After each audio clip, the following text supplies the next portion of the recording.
చిన్న గ్రామంలో పాత విశాలమైన ఇల్లు. ఆ ఇంటిని అందరూ శాపగ్రహమైన ఇల్లు అని పిలిచేవారు.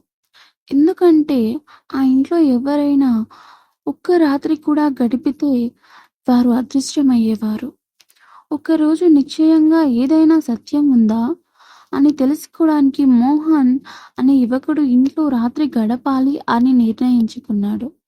అతను ఒక లాంతరు చేతబూనుకొని ఆ ఇంట్లోకి అడుగుపెట్టాడు.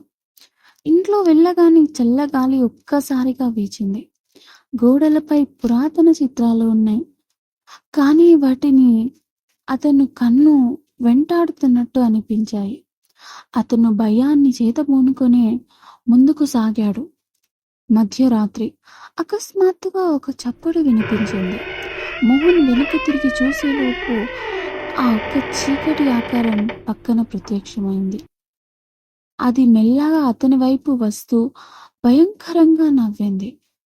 నీతో ఒక ఆట ఆడుకుందామా అంటూ భయంకరమైన స్వరం వినిపించింది. మోహన్ గుండెల్లో రైలు మోగినంత పనైంది. అతను తలుపు వెనక్కు పరిగెత్తాడు. కానీ తలుపు తలుపులా కాకుండా గోడలా మారిపోయింది. చుట్టూ చీకటి. వెనుక నుంచి విర్రవీగుతున్న నవ్వులు వినిపించాయి. ఆ తరువాత మోహన్ ఎవ్వరికీ కనిపించలేదు.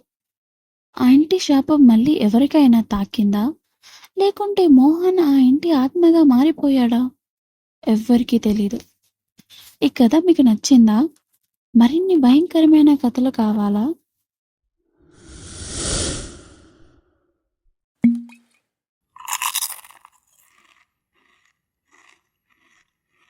Thank you.